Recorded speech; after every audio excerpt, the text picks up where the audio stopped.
para nosotros, es un placer, Enrique, para nosotros contar con tu participación. El doctor Enrique Luis Suárez es abogado y procurador por la Facultad de Derecho de la Universidad de Buenos Aires. Es graduado en los programas de actualización en discapacidad y derechos, en salud bioética e instituciones sanitarias, ambos del Departamento de Posgrado de la Facultad de Derecho de la UBA. Es posgraduado en gestión y control de políticas públicas en organizaciones de la sociedad civil, ambos de la Facultad Latinoamericana de Ciencias Sociales de la Flaxo, sede Argentina, área de Estado y Políticas Públicas. Es egresado de la carrera de especialización en discapacidad y derechos del Departamento de Posgrado de la UBA, también magíster en Doctrina Social de la Iglesia por la Universidad Pontificia de Salamanca, en el Campus Madrid de España. Es docente de grado y posgrado en diversas universidades e instituciones académicas. Es miembro del programa de Discapacidad y Universidad y del Observatorio de Derecho de la Salud, ambos de la Facultad de Derecho de la UBA. Integrante de comisiones de discapacidad del Colegio Público de Abogados de Buenos Aires y de la Asociación de Abogados también de Buenos Aires. Disertante en numerosos seminarios, conferencias, congresos nacionales e internacionales en relación al derecho a la salud y temas de discapacidad, entre otras materias. Es autor de numerosos trabajos y obras jurídicas, miembro y consultor en políticas públicas de diversas organizaciones de la sociedad civil. El tema que nos va a compartir el doctor Enrique Luis Suárez hoy a la tarde es autismo y derechos en el sistema público de salud de Cava. Bienvenido nuevamente, Enrique, te cedo la palabra. Bueno, muchas gracias. Antes que nada, bueno, muy buenas tardes a todos, a todas, y muchas gracias por acercarse a este espacio y poder compartir, y como decía recién Valentina, intercambiar y aprender todos de la experiencia que tiene cada uno.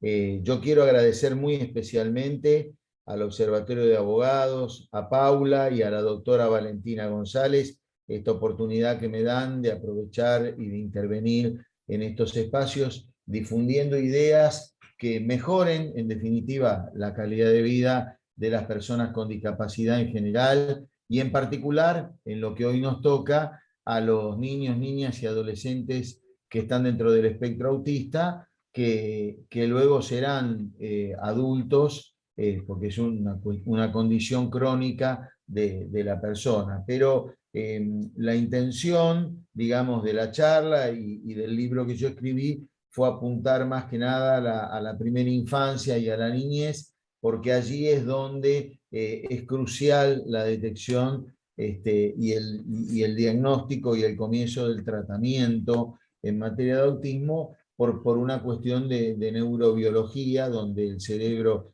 en esa etapa etaria, el cerebro es más plástico, está más receptivo a los cambios y es donde más cosas se pueden lograr con el tratamiento. Por supuesto, siempre está bueno comenzar un tratamiento a cualquier edad, pero en el caso del autismo, cuanto antes se lo inicie, mejor.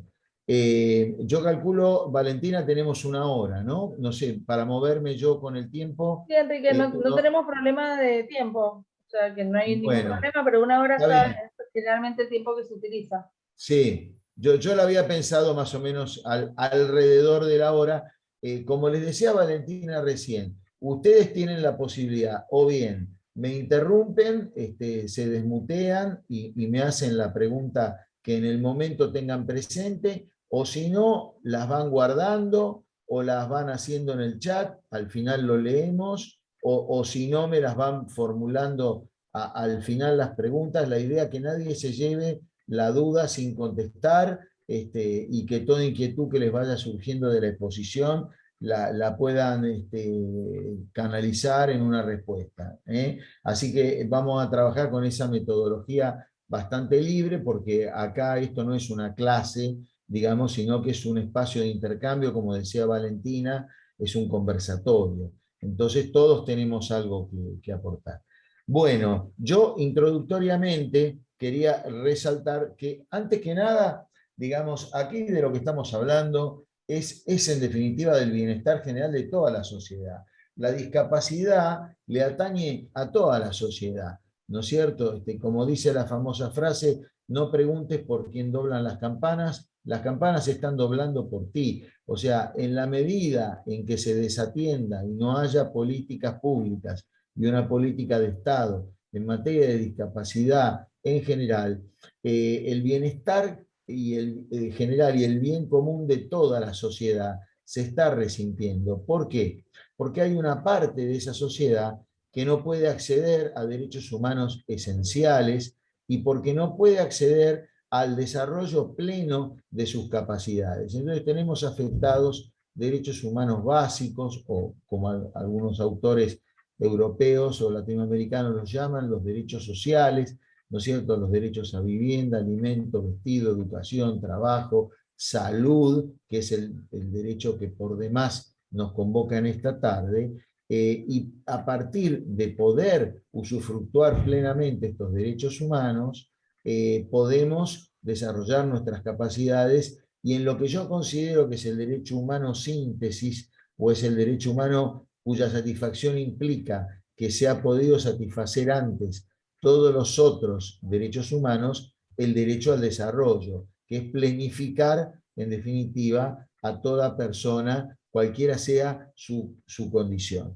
Por eso tenemos que abordar esto desde una perspectiva de derechos humanos y tenemos que tomar en cuenta la protección especial que merece todo niño, niña y adolescente en el marco de su salud, su calidad de vida, su bienestar de desarrollo.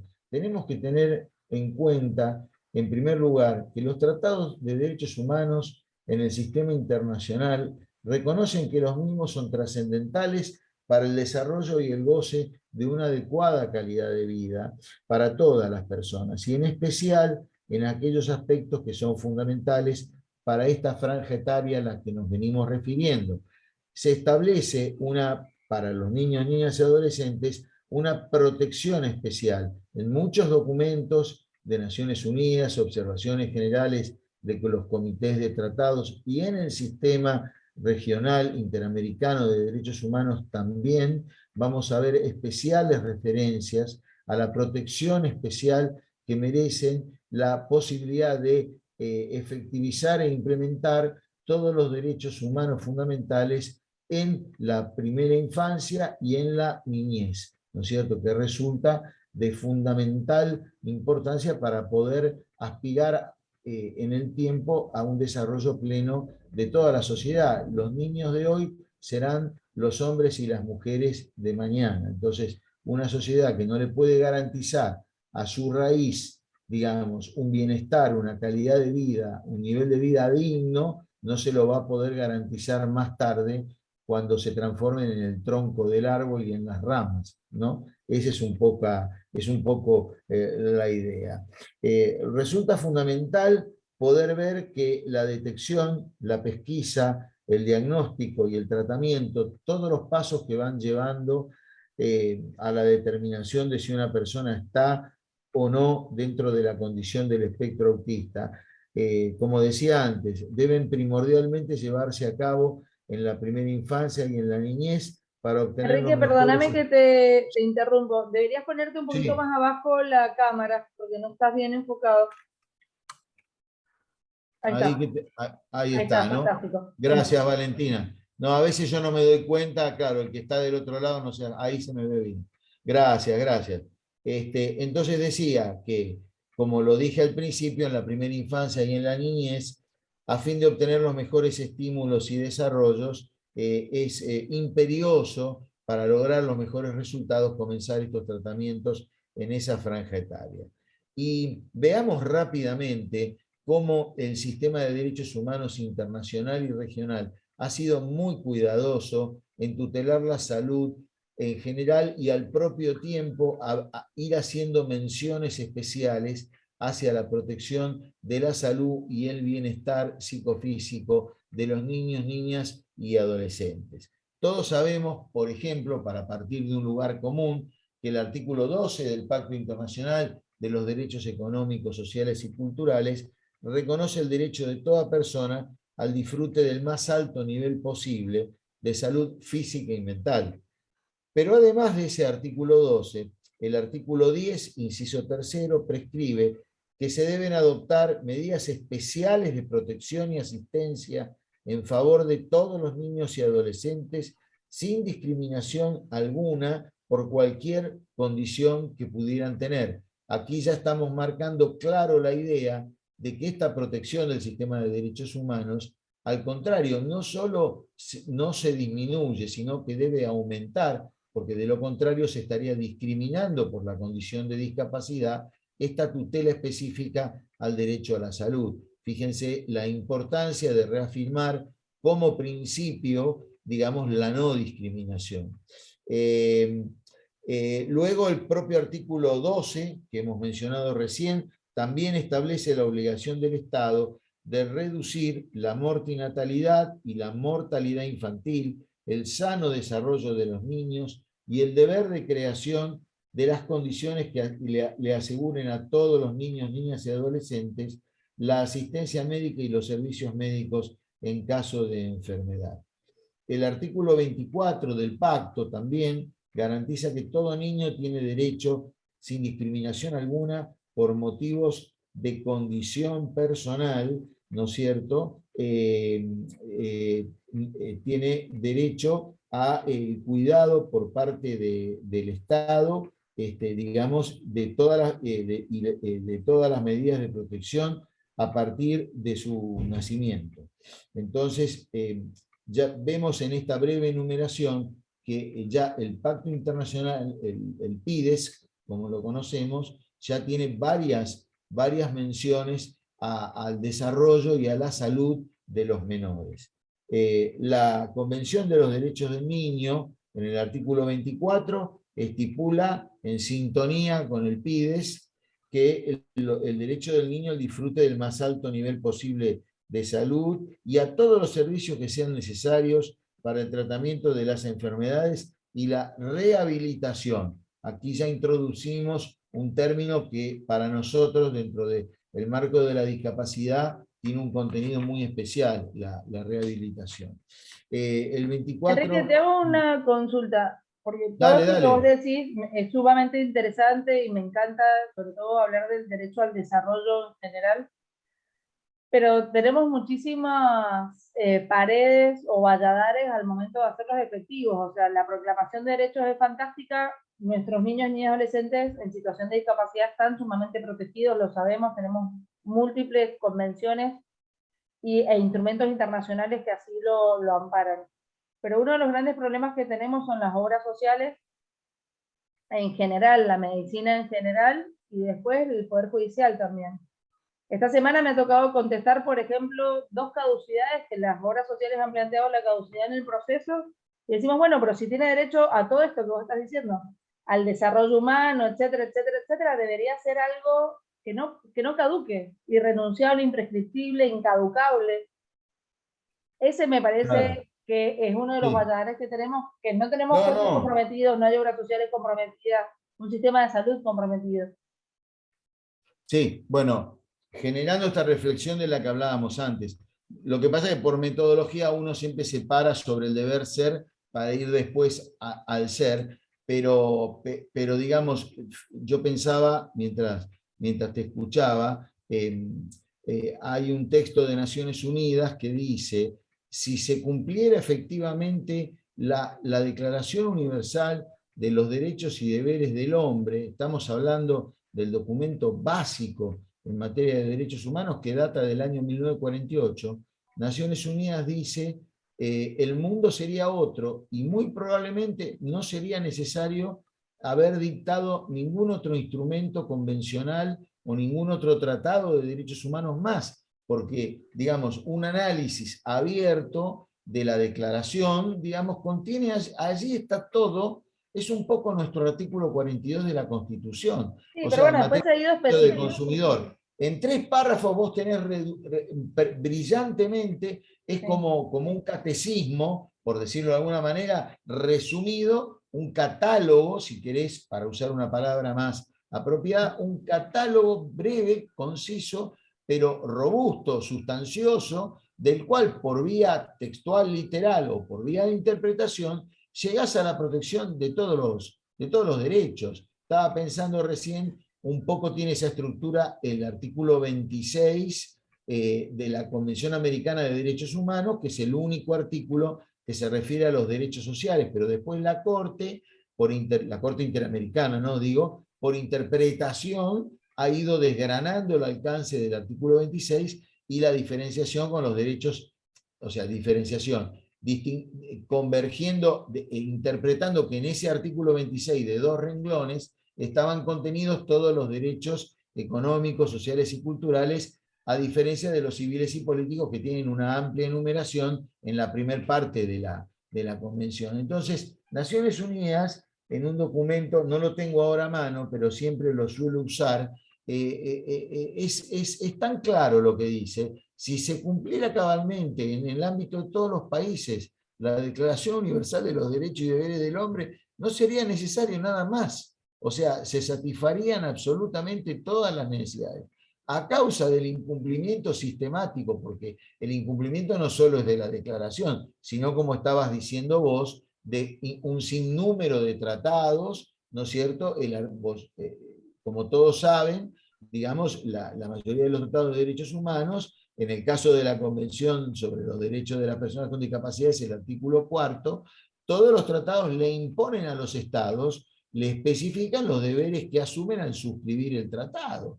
Entonces, No, yo si uno totalmente después, de acuerdo, Enrique, y de claro, va a hecho, la realidad, no pasa nada. no, pero me parece ¿Viste? que la Declaración Universal de Derechos Humanos ha pasado ya unos 80 años más o menos, y que lo que han hecho las subsiguientes declaraciones y demás han sido como darle un plus de protección y especificar un poco más la protección.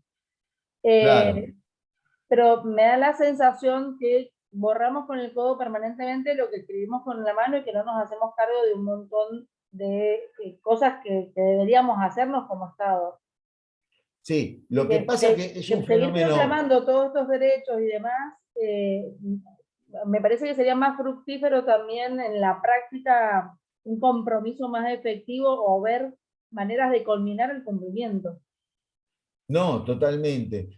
Fíjate que es un proceso muy complejo, porque acá, por un lado, digamos, tiene que haber una sinergia, una convergencia entre el Estado, el sector privado y la sociedad civil. ¿Por qué digo esto?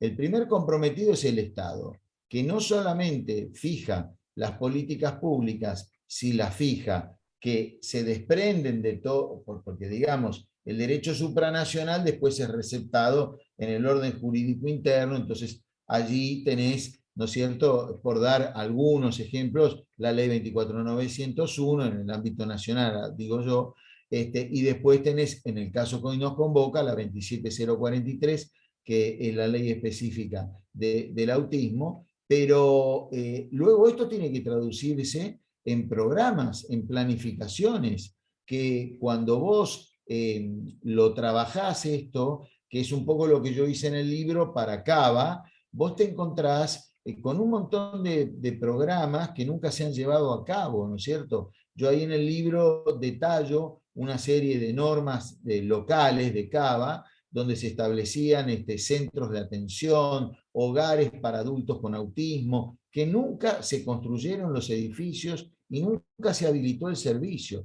Estamos dando un ejemplo gráfico nada más. Entonces, si yo no tengo una política pública que se implementa programáticamente, adecuadamente, ya empezamos a fallar. Después tenés el sector privado, digamos, en varios sentidos. Por un lado, vos misma hacías mención en un momento, todo el tema prepagas y obras sociales están pasando un momento crítico, no nos olvidemos, estamos en una emergencia pública sanitaria que fue prorrogada luego por un año más por el decreto 260, los costos, los ingresos no alcanzan, los costos no cierran, tenés una degradación laboral, una transformación con la nueva era digital de lo que es el trabajo, con lo cual la vieja noción de aporte y contribución del empleador, el empleo registrado, esto está cayéndose a pedazos, por decirlo de alguna manera.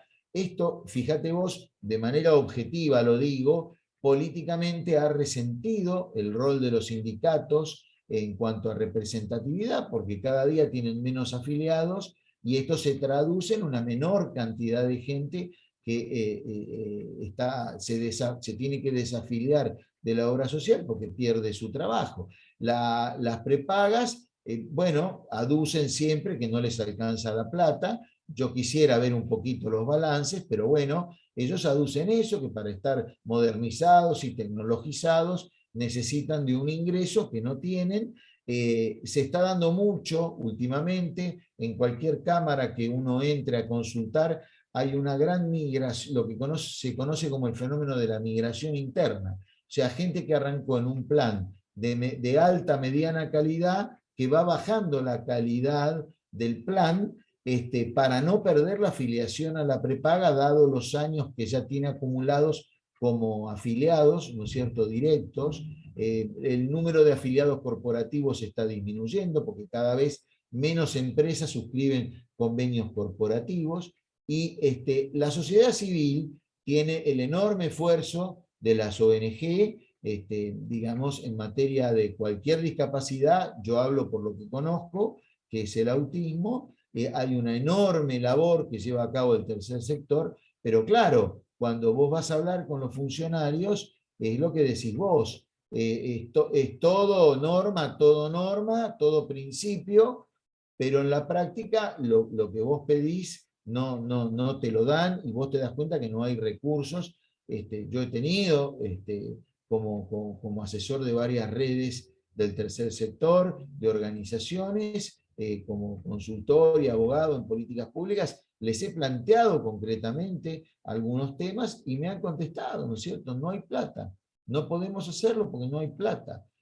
Cuestiones vinculadas al nomenclador, cuestiones vinculadas a quitarle discrecionalidad al funcionario público para que sea un sistema que tenga sus épocas, o sea, fechas predeterminadas donde se debe actualizar el valor de las prestaciones nomencladas, que se ancle ese valor en un índice serio, fijo, fuera de toda duda. Puede ser una canasta familiar, puede ser el IPC, puede ser, en fin. Y me dicen, no podemos hacerlo porque políticamente no conviene, porque no tenemos plata para solventar ese aumento. Entonces preferimos aumentar discrecionalmente cuando ya no damos más por las protestas, y te aumentan, vos lo has visto, Valentina, tramos de un 5%, de un 10%, sobre valores que ya son bastante misérrimos en el inicio.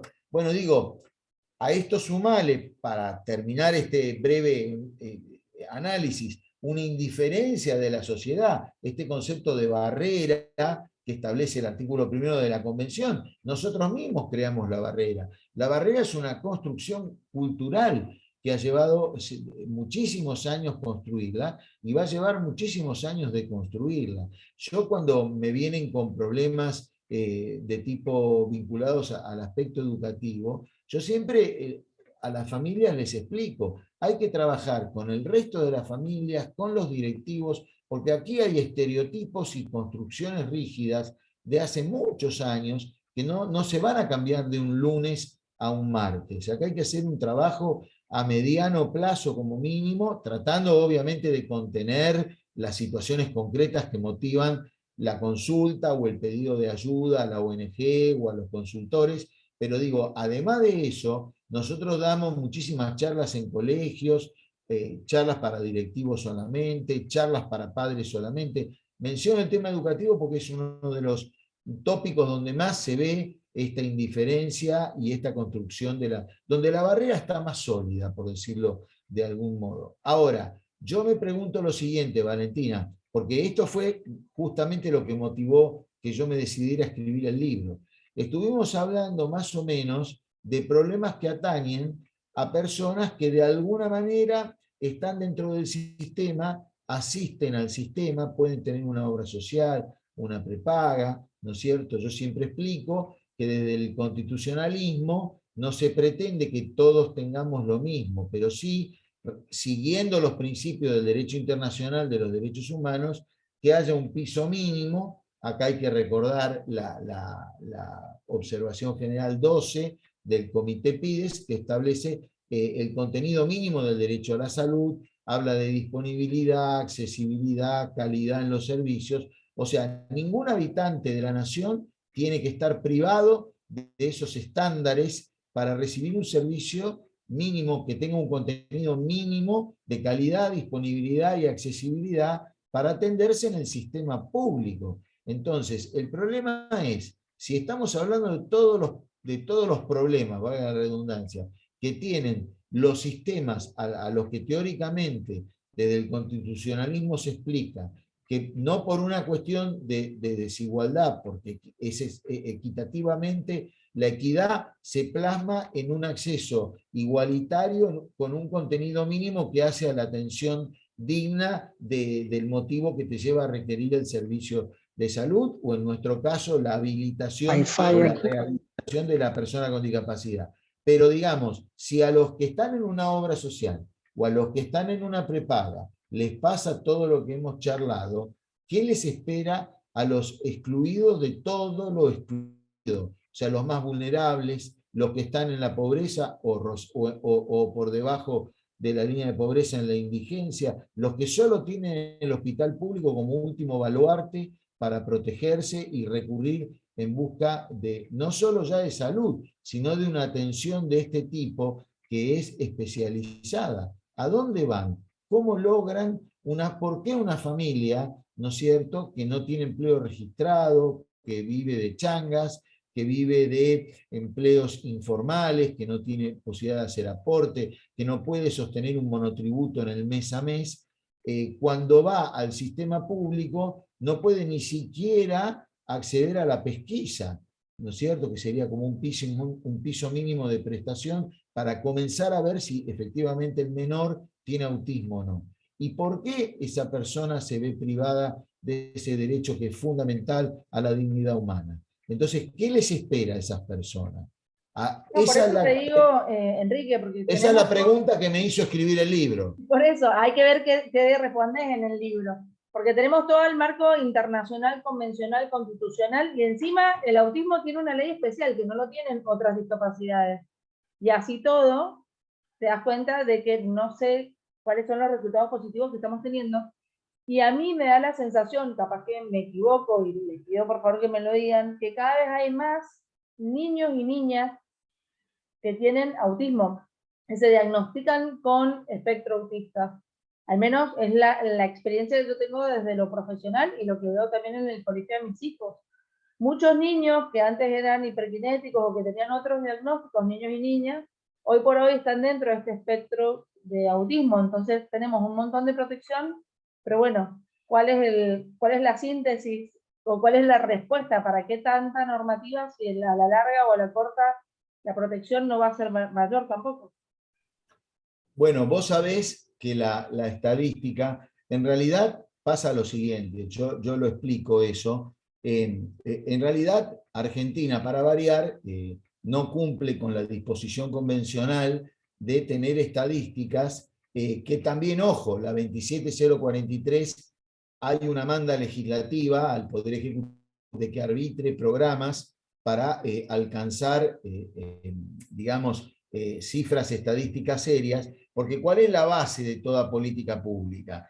La base de toda política pública es la estadística, o sea, si yo sé que en determinadas regiones del país, por ejemplo, o en determinados estratos sociales, o en determinados estratos geográficos rurales, ¿no es cierto? Entonces yo ahí tengo que empezar a pensar, yo tengo un enorme hospital que es el mejor de la provincia en la capital, pero la persona que vive en el departamento más al norte y que está a kilómetros y kilómetros y kilómetros de la capital de la provincia, ¿cómo hacemos para que esa persona acceda a las prestaciones y no tenga que viajar un día entero para atenderse en ese hospital? Entonces, todo esto da esta planificación que yo tengo que desandar, descentralizar los CAPS, los centros de atención primaria, darles una cantidad de pediatras, de psicólogos, de psicopedagogos, que puedan abarcar algunos aspectos de los tratamientos en un radio geográfico razonable,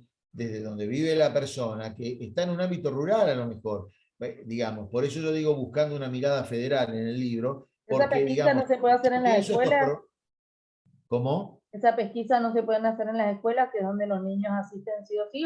Bueno, una de las posibilidades, los centros de primera infancia, claro, nosotros hemos propuesto acá en Cava que los centros de primera instancia, que son un sucedáneo de, o también, pero perfectamente lo puede hacer un asenio en nivel inicial. De hecho, a mí me pasó así. A mí la asenio de la sala de 3 un día nos llamó y nos dijo que les parecía que esto, que aquello, que veía esto, que veía lo otro. En mi caso particular fue la asenio, la señorita, a cargo de la sala de 3. Pero nosotros vamos un paso más allá desde el tercer sector. Lo que estamos promoviendo, que lo que serían las guarderías, o sea, en el sector público, para todas aquellas personas que no tienen recursos, en Cava están lo que se llaman los centros de primera infancia. Entonces, vos allí, muchos matrimonios tienen que trabajar los 2 turnos, entonces lo dejan a la mañana al hijo o a su hija y lo pasan a buscar a las 5. Entonces, ahí hay un trabajo grande.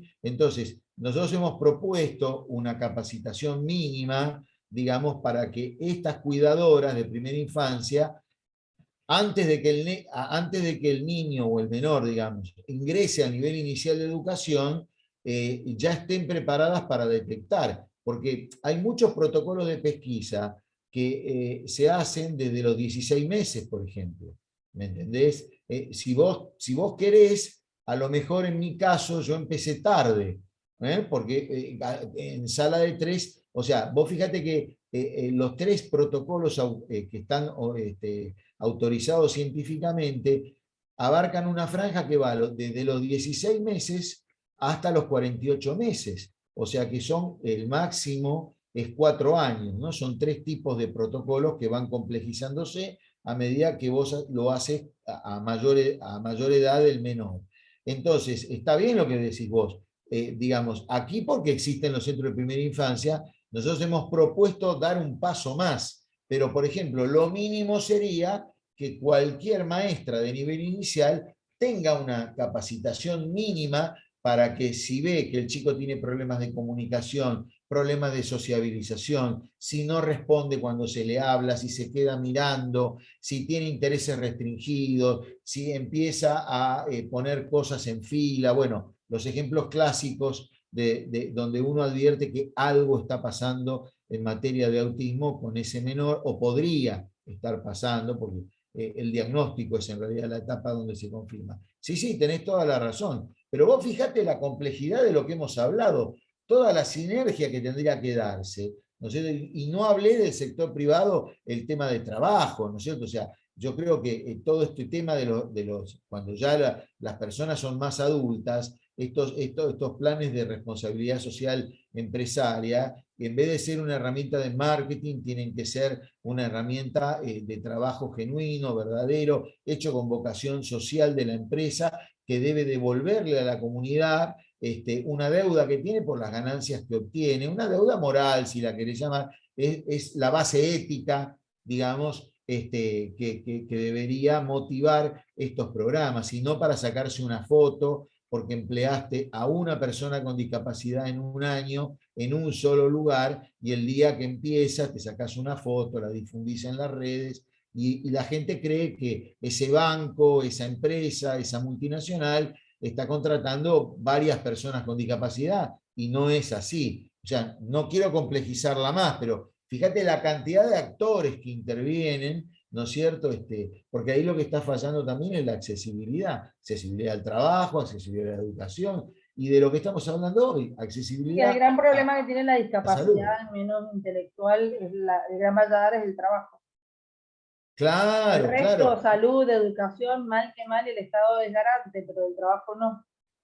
claro, exactamente, exactamente. Entonces, lo que suele suceder, digamos, el otro día estaba escuchando una charla de un ex experto independiente que elaboró informes para relatorías en Naciones Unidas.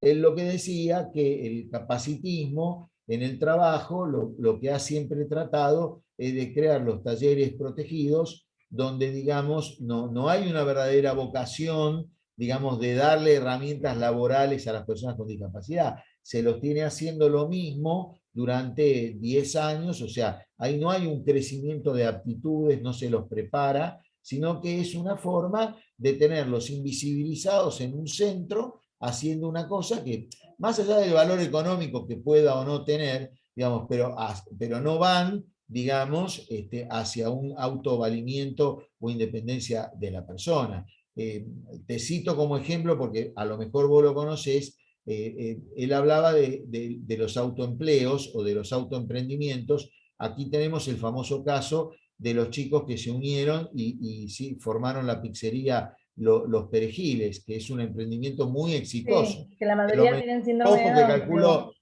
que debes estar al tanto, Sí, por eso te lo totalmente. menciono. Claro, Sí. bueno, hay muchos emprendimientos como Los Perejiles, digamos, con alguna, obviamente, con un acompañamiento, una apoyatura atrás, De pero los digamos, la progenitores, idea sobre sí, todo, que ven de qué claro, manera pueden darle una salida laboral a sus hijos y a sus hijas, que exacto. si no, Eh, Claro, claro, por supuesto. Entonces, digo, ¿hacia dónde queremos ir? ¿Hacia un empleo autoprotegido que anule a la persona? ¿O queremos, volvemos al principio, un derecho al desarrollo? Si eso, vos fíjate, yo a veces pienso, ¿no? Estos chicos que cada día crecen más porque realmente hacen un muy buen producto o muy buenos productos y cada vez tienen mayor demanda, ese crecimiento del negocio posibilita que más personas con discapacidad se puedan integrar, pero la idea no es que, o sea, por supuesto, todos les deseamos lo mejor y que crezcan lo más posible, pero digo, yo quiero que haya 200 emprendimientos como Los Perejiles, yo quiero que a Los Perejiles les vaya muy bien, pero quiero también 200 perejiles más, o sea, la idea es expandirlo para que en todo el territorio de la República haya emprendimientos que apunten a la independencia y a la autonomía, ¿no es cierto? Eso es propender al desarrollo de la persona. Y lo mismo con el tema del autismo, digamos, está comprobado científicamente y de hecho en la realidad vos lo ves que, por ejemplo, los autistas con el grado de detallismo que tienen son los mejores diseñadores de vidrieras, los mejores diseñadores de los frentes de las góndolas o de los frentes en los maxi kioscos o en lugares donde hay que poner en determinados lugares los productos, exhibirlos. Ellos buscan una manera que a otra persona no se le hubiera ocurrido, porque el autismo lo que tiene, capta patrones y elabora patrones que otra persona no lo hace, no lo ve, porque es un modo distinto de estar en el mundo, es un tema de neurodiversidad que lo estudia la neurobiología, que es el estudio del funcionamiento del cerebro, los estímulos y demás. Entonces, esta plasticidad neurológica que se va logrando con el tratamiento hace que estas personas en determinadas áreas tengan una aptitud que es muy apreciada y muy valorada. Ni hablar de toda la parte informática, ¿no es cierto? Empresas como SAP en el 2019, antes de la pandemia, yo recuerdo, el hijo de un amigo mío él entró a trabajar por convenio. SAP es una empresa que tiene convenios para emplear personas con autismo y SAP tiene un premio anual mundial al mejor proyecto que se presenta, ¿no? Y en el 2019 el hijo de mi amigo salió preseleccionado por Argentina y llegó después de todas las instancias a quedar entre los 3 mejores proyectos mundiales y ganó el premio mundial de SAP 2019. ¿En qué consistía el proyecto? Él ideó un software de facturación que lo que una empresa hacía en 3 días, el software de él lo hacía en 20 minutos. Y se le resguardó en el convenio los derechos de copyright, de autor, de regalías, y cada vez que la empresa vende este software a cualquier empresa, una parte del precio va al hijo de mi amigo en concepto de regalía. Ahora, yo esto pensé, tiene... Enrique, que eso era porque tenía un coeficiente intelectual más elevado, las personas con autismo. Bueno, claro, a veces sí, sí, puede pasar por ese lado y también puede pasar porque, digamos, el autismo tiene este tema de los intereses restringidos. No, no nos olvidemos que las personas con autismo buscan una tranquilidad porque todo el enfrentar al mundo externo que tiene otras regulaciones, otros estímulos, todos sabemos que ahora va a venir, vamos a empezar dentro de poco con las campañas de pirotecnia,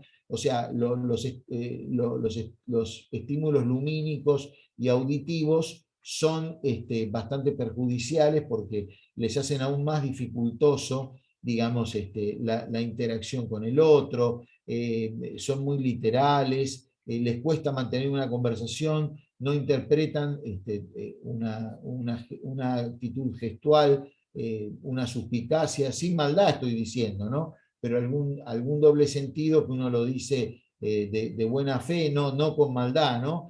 Todo eso no entra dentro del canal de decodificación que tiene la persona con autismo. Entonces, digamos, esto de los intereses restringidos hace que sean muy aplicados y obviamente, como es un espectro, vos tenés grados de autismo leve, donde tenés un CI perfectamente normal o muy cercano al normal o por encima de un coeficiente intelectual medio. Después tendrás casos de gravedad media o de gravedad, digamos, pero también a veces viene por lo que vos decís. Pero lo que yo quisiera aclarar es que una persona con autismo no es ni Rayman ni The Good Doctor y tampoco es Sheldon, ¿no? No, hay que tener cuidado con los estereotipos, ¿no? Porque son modelos que justamente los tres tienen en común una virtuosidad y un mayor conocimiento y una capacidad de representar cosas o ver cosas que los demás no pueden. Si bien algo de eso, por eso es un espectro, donde hay muchas personas con un poco de algunas de las características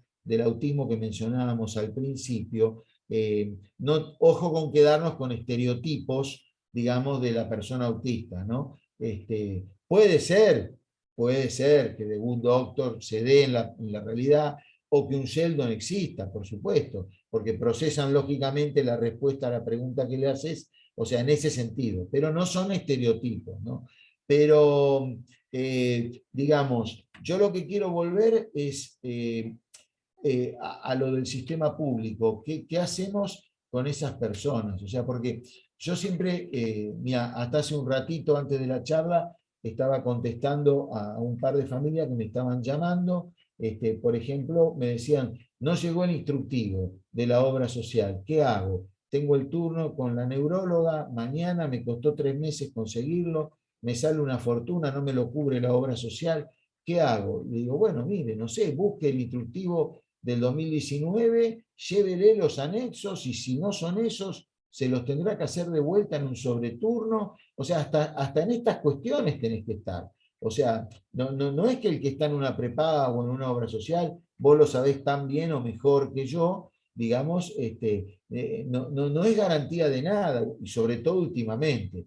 Pero digo, yo le decía, pero ¿cómo? ¿No recibió todavía el instructivo? Me dice, no, hay obras sociales que todavía no emitieron el instructivo. Le digo, bueno, mire, tengo el turno mañana. Digo, bueno, haga lo siguiente, busque el instructivo, el último, que fue el prepandemia, 2019. Agarre todos los anexos, imprímalos y lléveselos a la médica y vaya a los profesionales terapéuticos con los que trabaja y que se lo llenen así. Y si no llega a ser ese el anexo válido, porque después sale un instructivo a posteriori que el color es rosa en vez de azul y el título cambió y le agregaron una línea que antes no estaba de un requisito, ¿no es cierto? Bueno, lléveselo de vuelta después a la profesional que le dé un sobreturno y tendrá que... Usted avísele que a lo mejor tiene que hacer todo de vuelta. Y bueno, digo, el que está dentro del sistema, por decirlo de alguna manera, tiene todos los días un problema nuevo. Entonces, ¿qué hacemos con estas personas que están en el sistema público? Acá en Cava hay una ley que es la 6.151, que también, como decís vos, si se cumpliera cabalmente, habría programas de vigilancia del desarrollo. La ley establece toda la secuencia de etapas, ¿no es cierto? Primeras señales, que es esto que hablábamos hace un rato, los padres, el pediatra, la cuidadora de primera infancia, una maestra de nivel inicial que están capacitados mínimamente para advertir algunas cuestiones de señales de alerta, bueno, ven algo raro. Después pasamos a la pesquisa. Hay que ir al pediatra y decirle, mire, o el propio pediatra lo advirtió, o ir y contarle, mire, en casa vemos que pasa tal cosa, o la seño de sala de 4 me dijo que pasa tal cosa, en el colegio. Entonces, ahí el pediatra lo que tiene que hacer son los protocolos de pesquisa. Esto que hablábamos que se dan entre los 18 meses y los 48 meses. ¿Sí? Esto no significa un diagnóstico, sino que de acuerdo a cómo se llenen estos formularios que son estandarizados y aprobados científicamente, de acuerdo a los resultados de estos protocolos, el pediatra decide si vale la pena o no, o si amerita que la persona vaya a ver a un equipo interdisciplinario que le haga el diagnóstico. Ahora, estamos en el sistema público. Supongamos que el pediatra te atiende por un centro de atención de primera infancia, ¿no es cierto? Ahora, ¿a dónde te va a mandar el pediatra? ¿A qué A equipo pedir un interdisciplinario? turno que se lo van a dar a mediados del año que viene, cuando Claro, ya cumpla 2 años.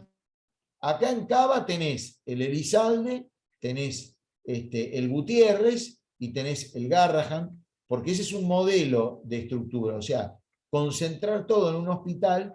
Los 3 hospitales, obviamente, me saco el sombrero, trabajan muy bien, tienen un ala dedicada a autismo, pero claro, ¿qué pasa con Cava? El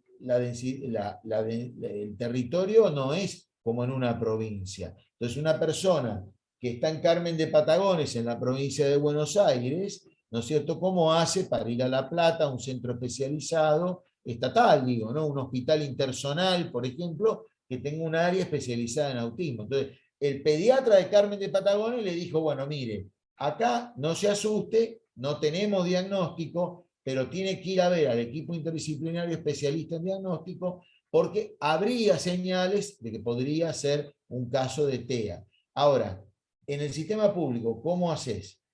Ahí es donde entra lo que yo te decía antes, esta cuestión de la estadística, los lugares donde se concentran, el 1 cada 57, que vos me lo mencionabas en un momento, yo te iba a decir, que me olvidé, que antes muchos casos están en aumento, sí, es cierto, la tasa está aumentando y mucho, pero ¿por qué? Por un lado, nosotros pensamos que como han progresado, se avanzó mucho científicamente, muchos casos que estaban encubiertos ahora han podido diagnosticarse como TEA, ¿no es Porque cierto? tenían La otro diagnóstico modificación. distinto. Claro, y tenían otros diagnósticos distintos y otros tratamientos distintos que no correspondían a lo que le pasaba al menor o a la persona adulta. Vos encontrás hoy muchas personas con autismo adultas que tuvieron la mala fortuna de vivir 30 años antes, en la época equivocada. Entonces, hoy quizás, si tuvieran 10 años, 5 años, podrían ser detectadas a tiempo. Esto no implica que no se pueda trabajar. Yo sostengo siempre que siempre se puede trabajar y siempre se puede hacer algo positivo para la persona y para la sociedad en cuanto al beneficio que le pueda dar esa persona, porque todo es desarrollo, todo es crecimiento. Yo soy muy optimista en ese sentido. Ahora, ahí lo que tenemos que pensar, Valentina, es en una descentralización de servicios, sobre todo en las provincias, porque las provincias ya no es Cava, no es el mismo desarrollo, digamos, ni la misma geografía. Entonces, y también tenés otro problema. Las obras sociales provinciales, vos lo sabés muy bien, tienen estatutos muy restrictivos en cuanto a las prestaciones. Hay muchísima jurisprudencia de obras sociales provinciales que deniegan cosas que a nivel federal por ahí no hubiera sido necesario ir a juicio, o por lo menos no en la medida en que se fue la denegatoria de la obra social provincial, fue de una magnitud que a lo mejor una obra social regida por la 23660, una obra social nacional, ¿no es cierto? No sé una prepaga porque están bastante duras últimamente, pero bueno, no hubiera sido de esa magnitud la denegatoria, ¿no? Entonces, ahí lo que hay que ver urgente es cómo acercar los servicios especializados a la gente, ¿no? Y después, confirmado el diagnóstico, bueno, obviamente que aquí, digamos, hay que tener toda una serie de cuidados, hay que contener a la familia, es un momento durísimo, los que lo hemos pasado lo sabemos, nos cambia la vida en un instante. Los profesionales tienen que tener muchísima delicadeza, muchísimo acompañamiento, si es necesario tomarse 2, 3 sesiones, explicarles los pasos que tienen que dar, qué es un CUT, para qué existe, cómo tiene que sacarlo, qué tiene que ir a la obra social, si tiene, con qué medios cuenta, qué profesionales tendría que ver, delinear un equipo terapéutico, cómo tendría que estar compuesto, y trazar una línea de trabajo que es lo que denominamos el tratamiento. El tratamiento es un plan de trabajo en donde donde tienen que congeniar y sinergizar distintos profesionales, desde los propios padres, pasando por el pediatra, pasando por los directivos escolares, la maestra, el equipo terapéutico con todas las actividades que se hayan visto como convenientes para el tratamiento del menor, ¿no es cierto? La médica de cabecera o médico de cabecera. Si hay una cuestión farmacológica, también es miembro del equipo el psiquiatra o la psiquiatra. Entonces, toda esa cantidad de personas están trabajando para el miembro más importante del equipo, que es la niña o el niño que tiene autismo, ¿no es cierto? Esa es la noción de equipo y de tratamiento. Ahora, ¿qué es lo que sucede? Lo dijiste vos recién. Te dan el diagnóstico, supongamos que tuviste suerte, pudiste llegar al hospital, había un centro relativamente cerca, viajaste una serie de kilómetros, llegaste, primero te dieron un turno que tuviste que esperar, pero después, ¿qué tratamiento haces en el sector público? O sea, si no vivís en la capital y aún viviendo en la capital, te pueden dar turnos para, a ver a un psicólogo 2 veces por año no es un tratamiento. Ver a una psicopedagoga dos veces por año tampoco es un tratamiento.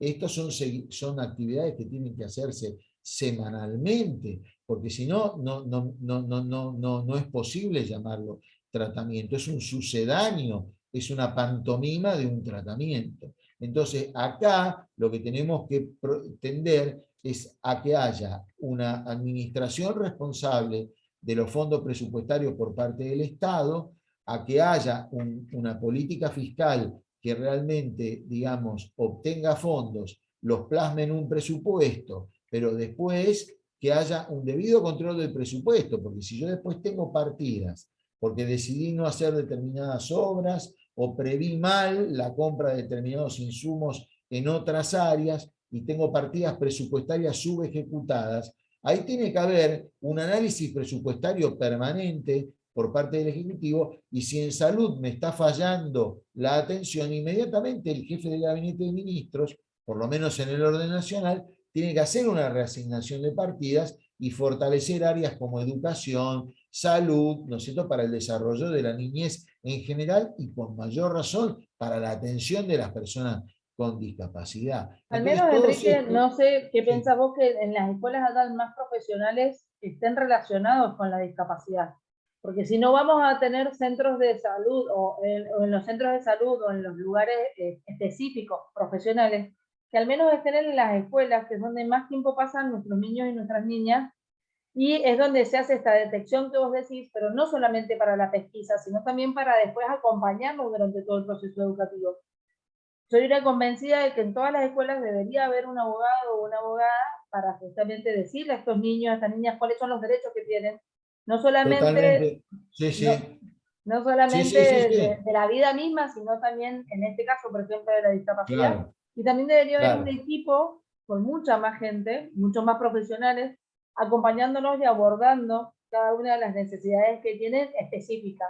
Porque si no, tenés que Claro. salir vos a ponerle el maestro, a ponerle el acompañante, a poner... Y es como un desgaste aparte también. Me parece que sería mucho más práctico. Todo lo que más uno pueda poner, obviamente lo que abunda no sobra. Pero también las escuelas deberían estar más preparadas. Sí, Siempre lo he totalmente. pensado. Mirá, porque es un tema complejo, ¿no? Yo siempre aconsejo, en el marco público, lo que se debe hacer, porque la llave de todo la tiene el supervisor de distrito. En materia de educación, como vos sabés, en cualquier provincia digamos, en cualquier área geográfica, se divide en distritos escolares y el supervisor o supervisora de distrito es la máxima autoridad, o inspector, según la provincia, bueno, la denominación puede cambiar. Tiene un equipo de orientación escolar, entonces es fundamental que ellos hayan apostado por la inclusión y que no se manejen con el viejo modelo de la integración o aún, porque los hay, con el modelo de la segregación. Entonces, yo siempre aconsejo visitar o pedir audiencia o una reunión a los supervisores de distrito. Entonces vos ahí te das cuenta, ¿no es cierto?, si ese distrito está preparado para, si está imbuido de las nuevas ideas. Porque después, en el colegio, obviamente, son muchos actores que intervienen, la directora, la maestra. Pensemos en la primaria. Yo siempre pongo de ejemplo la primaria. Son como la ruleta rusa, son 7 balas. Vos después que terminás decís, la de segundo, cuarto y sexto fue el cielo. Ahora, la maestra de primero, la de tercero y el de séptimo fueron el infierno. O sea, yo no sé cómo me va a ir el año que viene porque no conozco a la maestra, a la docente, y puede ser una persona, con todo respeto, que se está por jubilar y no quiere cambiar, se manejó desde hace 35 años, se viene manejando con los mismos esquemas y no va a entender, por ejemplo, que si los compañeros vienen a decirle, mire, tenemos una idea para que Ramiro no sufra en las clases, porque las sillas cuando se mueven hacen un chirrido que a él lo vuelve loco, porque él tiene autismo, señor. Entonces, lo que hemos decidido es ponerle pelotas de tenis en cada patita, a cada silla, para que esa silla cuando se mueva no haga ruido.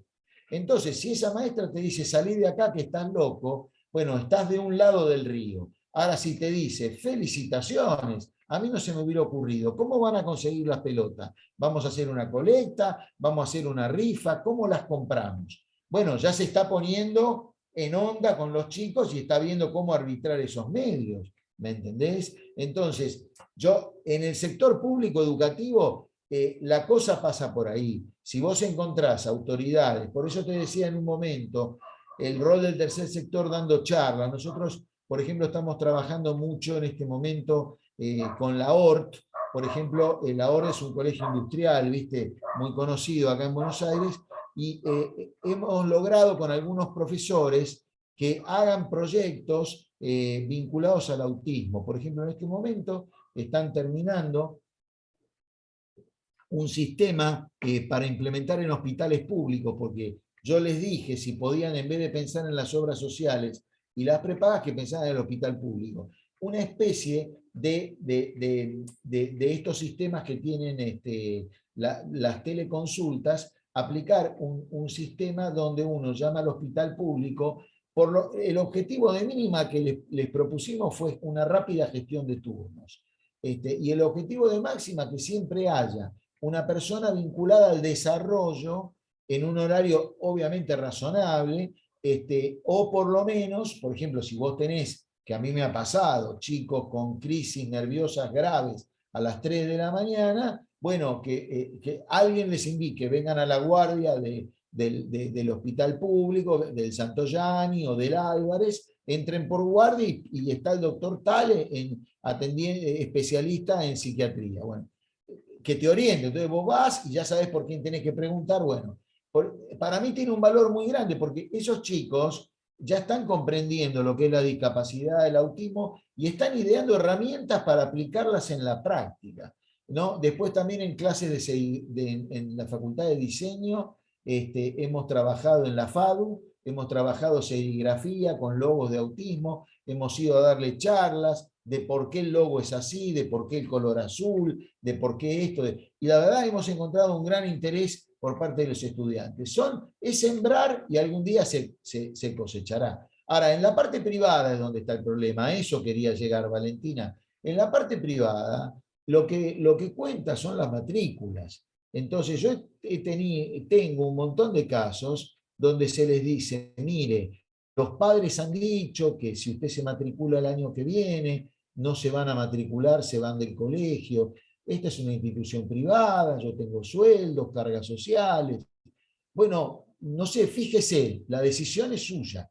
Porque claro, si vos entrás, acá hubo un amparo muy importante, el fallo ASIG, que estableció como medida cautelar que está vigente, y de hecho si entras en la página del Ministerio de Educación, está totalmente instrumentado el registro de denuncias, digamos que por cualquier denuncia por discriminación, por denegación de vacante, vos podés denunciar a la escuela privada. Es más, ahora se amplió la estructura de la página web, hay una solapa para el sumario y hay una solapa para la sanción. Hay un registro de escuelas sancionadas. Entonces, no va a ser ahora, pero dentro de 5 años vos vas a venir y me vas a decir, Enrique, el jardín Los Zapallos, el jardín de infantes Los Zapallos, ¿qué sabes de ese jardín? Esperá, Valentina, un segundito, me meto en la página y me fijo si tiene sanciones por discriminación. Mirá, Valentina, el jardín Los Zapallos lo sancionaron 5 veces porque violó la ley 23.592, tiene un proceso penal, administrativamente el Ministerio de Educación lo sancionó 3 veces, ya sabés que ahí tu hijo no tiene que ir. Pero estamos pensando a cuántos años, Valentina, a mediano plazo. O sea, pero está el registro. Yo soy Es algo optimista que de vuelta. no es tan difícil y es una excelente idea, así como está el registro de deudores alimentarios, que esté el registro de instituciones que no Pero, cumplen con lo que establece la ley, me parece fantástico. pero El tema es fíjate si se les va a poner si una eso se multa hace. pecuniaria o si les va a dar lo mismo estar en el registro o no. Eso es Mirá, lo el que yo... marketing es importante para las escuelas privadas. Mirá que saben que hay grupos y que se corre la bolilla viste, las redes sociales hoy tienen un poder que antes no existía, las redes Sí, la sociales. condena social. Claro, la comunidad, estas cuestiones de marketing. Ahora, es el muro más difícil de romper, Valentina, porque es una mentalidad privada economicista, lamentablemente. La persona no es el centro de la economía, sino al revés. El hombre está al servicio de la economía, ¿no? Invirtiendo los términos. Entonces, ahí es donde yo veo una mayor dificultad, ¿viste? Pero bueno, son problemas que hay que ir superando. Lo que pasa es que realmente hay gente que peregrina y realmente es un verdadero calvario, porque, digamos, hay gente que tiene el legítimo derecho de escoger si quiere ir a una escuela pública o a una escuela privada. Realmente tampoco yo creo que una familia con un chico con discapacidad, cualquiera que fuese, en este caso estamos hablando de autismo, pero digamos que se ve obligada a ir al sistema público. Si la familia quería ir al público, bienvenido, porque está ejerciendo en definitiva su opción. Tiene que tomar los recaudos que te comenté antes, es lo que yo siempre aconsejo a la familia. Dense una vuelta por las escuelas, a ver cómo los atienden. No digan nada, no digan nada. Ustedes digan que están interesados en inscribir a su hijo o a su hija. Fíjense cómo es el colegio, si enganchan un recreo, fíjense cómo están los chicos en el recreo.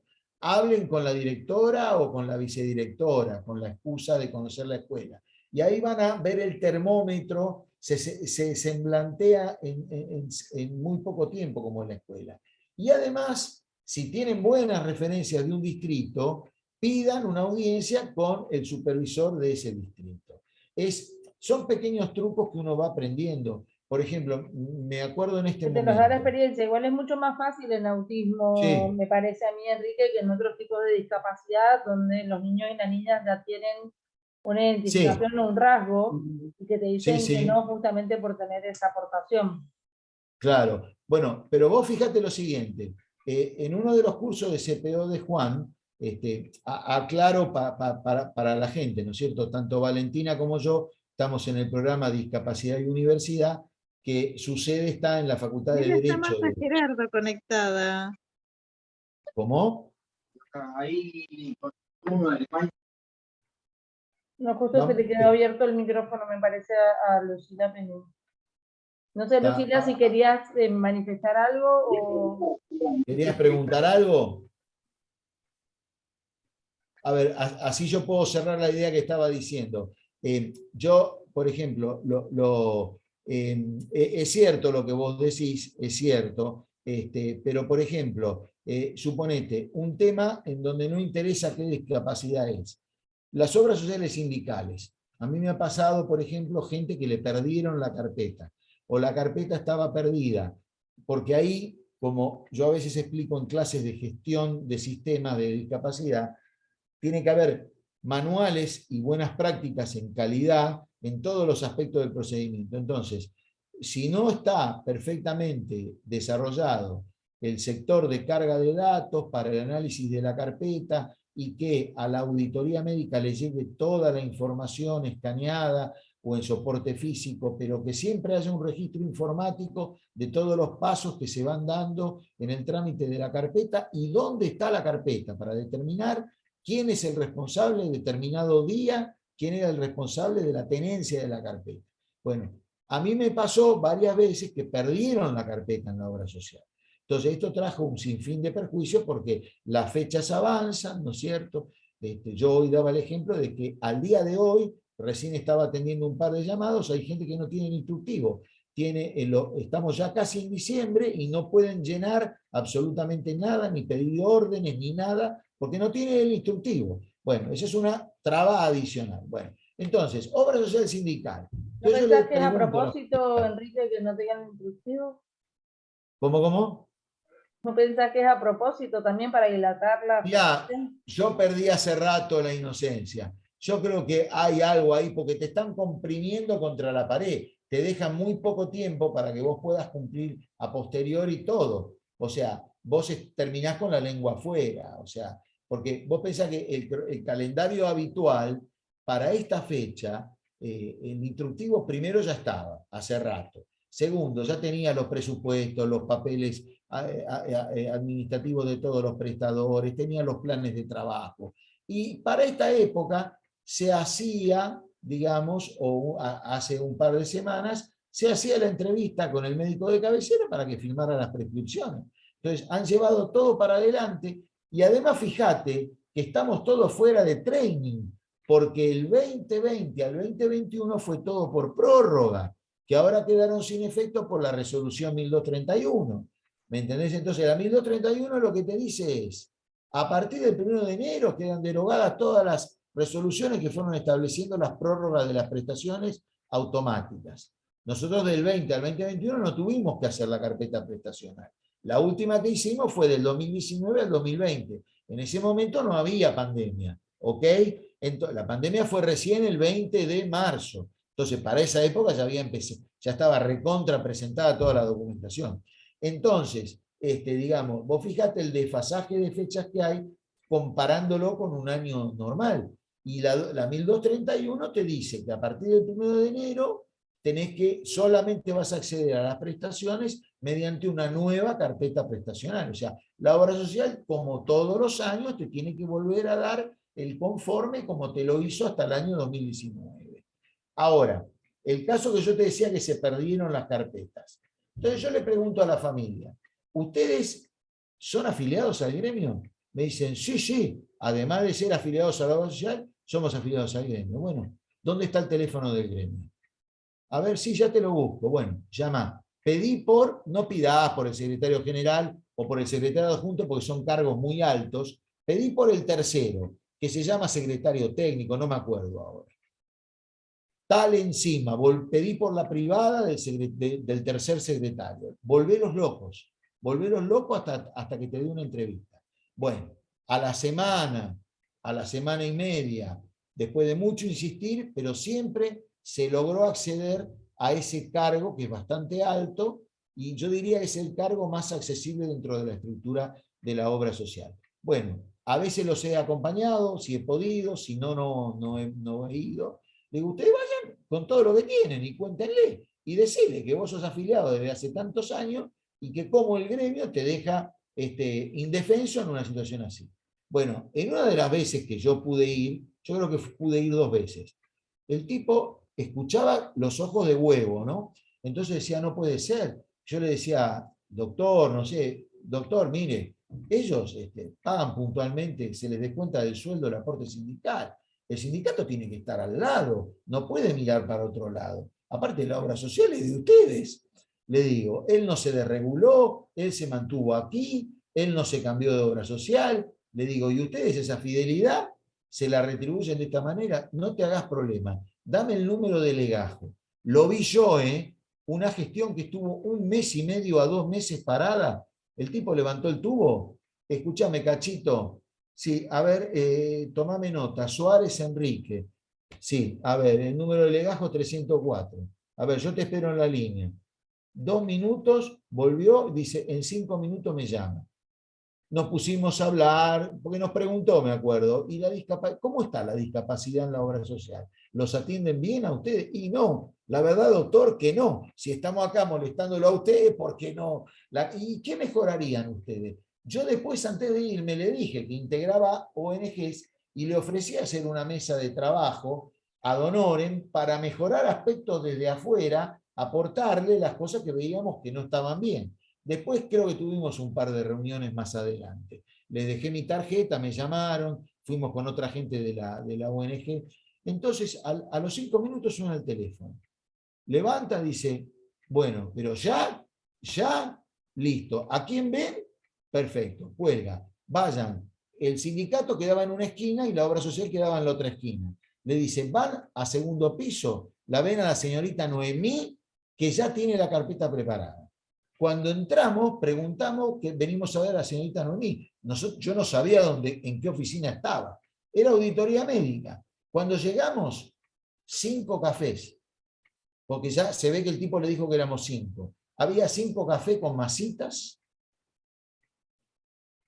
La carpeta estaba puesta ahí en el medio. Y la señorita nos dice, 1000 disculpas. Ahora que están ustedes, voy a llamar al auditor médico para que firme todas las actas delante suyo. Usted se va de acá con todas las autorizaciones. Yo le digo, tomen el café porque nos van a matar. Tómenlo porque lo hicieron, es un gesto de buena voluntad. Tómenlo porque aunque no tomen café, tómenlo igual. Nos fuimos de ahí con todas las autorizaciones firmadas. Hicieron un acta de que nos encontrábamos todos presentes. Dejaron constancia de las disculpas en el acta. Yo no lo podía creer. Entonces, a partir de ese día, lo primero que pregunto es si la obra social es sindical o no, y si está afiliada. Yo, por lo que vos decís, esas cositas que vas aprendiendo. ¿Me entendés? El otro día me preguntan, me dicen, ¿habría que modificar el sistema de discapacidad? No puede ser que el 90% del Fondo Solidario de Distribución, por el mecanismo de integración, se vaya en prestaciones de transporte y educativas. Porque nosotros somos obras sociales, no tenemos que pagar esas cosas. Yo le digo, mire, primero y principal lea la 23660, porque la 23660, si bien dice que la salud es el principal objetivo, también dice que debe velar por el esparcimiento, el recreo, una salud integral, un concepto moderno de salud. Así que paremos un poco el caballo. Y en segundo lugar, le digo, ahora se creó hace pocos días el Gabinete Transversal de Políticas de Inclusión para la Discapacidad. Que en ese gabinete que preside el jefe de gabinete de ministros, ustedes quieran hacer transferencias presupuestarias para que toda la plata no salga del fondo, a nosotros hagan lo que quieran. Mientras estén pagas las prestaciones, ustedes redistribuyan internamente los costos. Ahora, de ninguna manera a las familias que vienen de Via Crucis en Via Crucis me hagan iniciar un trámite en el Ministerio de Transporte y otro trámite en el Ministerio de Educación. Eso sí que no, O sea, la obra, a vos te guste o no, la autoridad de aplicación de la 24901 es el Ministerio de Salud.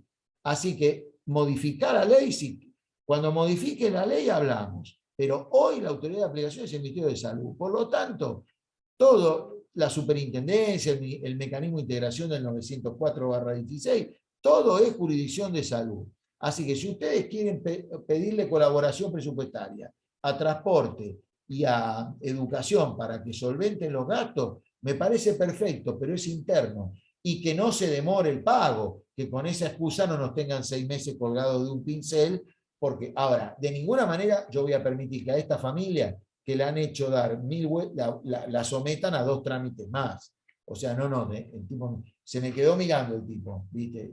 Le digo, no, como propuesta yo no te digo nada. Yo entiendo, vos estás mirándolo desde tu punto de vista. Ahora, yo te hablo desde mi punto de vista, que es el de las familias, le digo. Entonces, de ninguna manera las ONG vamos a permitir que se someta a los padres a mayores tormentos de los que ya tienen que pasar, ¿no? Entonces, vos fijate todo esto en el sector público. O sea, imaginemos por un instante todo esto, estamos hablando de obras sociales y prepaga. Y vuelvo al punto de origen, o sea, hablábamos de un turno cada 6 meses, hablábamos de un hospital que está a 300 kilómetros. A mí me han llamado, ¿no es cierto?, a las 9 de la mañana, gente que vivía en un extremo de la provincia, que tuvo que ir por el amparo al juzgado que quedaba en la capital de la provincia. Un amparo contra la obra social provincial por falta de cumplimiento de las prestaciones. Después había exigido que el menor estuviera presente en la audiencia.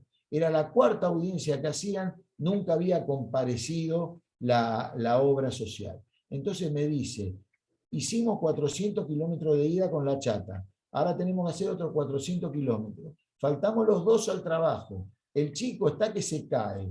¿Qué hago, Enrique? Porque parece que el juez va a llamar a una 5ª audiencia. Digo, no, pasame con tu abogado. Entonces yo ahí le dije, no, flaco, digo, ¿cómo te va? Con todo respeto, yo simplemente de afuera. Vos no podés permitir que esta gente, yo la conozco, la vengo acompañando, vos que se atrincheren en el despacho.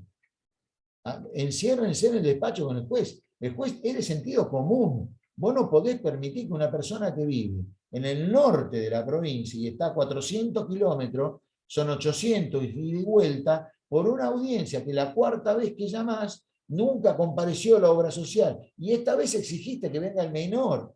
O sea, no tiene el más mínimo sentido Una común. revictimización de la revictimización.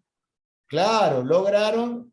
Después me llamaron a la media hora, me dijeron que el juez prosiguió y dio por finalizado eso, y bueno, confesión ficta, todo el tema procesal, adelante. Pero Entre escuchame, comillas, Enrique, el juez debería haber ido al lugar donde estaba el niño, no el niño donde estaba el juez a 400 totalmente, totalmente. con la Pero asesora bueno, y con todo el show y el séquito que tiene. pero estamos en Argentina, Valentina, Argentina 2021, encima, ¿me entendés? ¿Vos te imaginás lo que va a ser este año? Y lo reflexiono con todos. ¿Vos te imaginás lo que va a ser el 2022 con los efectos pospandémicos, con los efectos de la desescolarización de muchos chicos que no pudieron sostener un Zoom, con la brecha digital, que muchas familias pobres no tenían un celular para 5 hijos y no podían atender todas las tareas de todos los chicos en edad escolar, con el efecto negativo que ha tenido la adicción a la pantalla? O sea, ¿cómo? Y encima, con esta emergencia sanitaria en la que estamos, ¿cómo yo veo? Soy muy pesimista, ojalá me equivoque, respecto a la concesión. Yo creo que va a ser muy estricta la concesión de prestaciones en todo tipo de discapacidad. Ojalá, por el amor de Dios, ojalá me equivoque.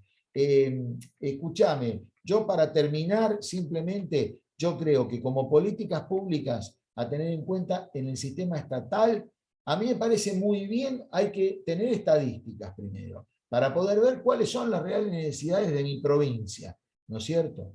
Y en segundo lugar, cuando yo tengo detectadas las áreas con mayor densidad poblacional de personas con discapacidad de tal o cual tipo, organizar una red sanitaria donde siempre esté el hospital. Siempre, me parece perfecto que haya un hospital de alta complejidad, que esté plenamente preparado. Obviamente va a estar en la capital de cada provincia, pero tenemos que armar un sistema de descentralización en CAPS que estén lo mejor nutridos profesionalmente posible y capacitados posible. Un CAPS hoy tiene que tener un centro de atención de primer nivel de atención de la salud, tiene que tener pediatras, tiene que tener psicólogos, tiene que tener psicopedagogos, tiene que tener, de ser posible, fonoaudiólogos, más otras especialidades. Estamos apuntando al autismo, ¿no? Más otras especialidades. Eso en primer lugar. Después hay que, como vos decías, como los turnos, porque acá hay una sobredemanda. O sea, los profesionales, yo te podría nombrar ciudades donde la espera para una psicopedagoga es de 2 años. O sea, como es la única psicopedagoga de la localidad, tiene hasta dentro de 2 años, no puede tomar una sola persona más. Y me lo ha dicho, porque el día tiene 24 horas, por más que yo me levante a las 8 y atienda hasta las 10 de la noche, no doy abasto. Aparte ese horario, yo no rindo, o sea, tiene que ser un horario más reducido porque yo quiero darle calidad a mi paciente. Entonces, tienen lista de espera de 1 año, 2 años, 3 años, según la especialidad de que se trate. Entonces, eso sumado a la distancia geográfica en una red de salud provincial, lo que hay que hacer es un plan de capacitación de los cuidadores. O sea, obviamente no va a reemplazar a la atención médica o a la atención terapéutica, pero tenemos que enseñarle a los cuidadores cómo vivir con los hijos, cómo inculcarles habilidades, cómo mejorar su sociabilidad.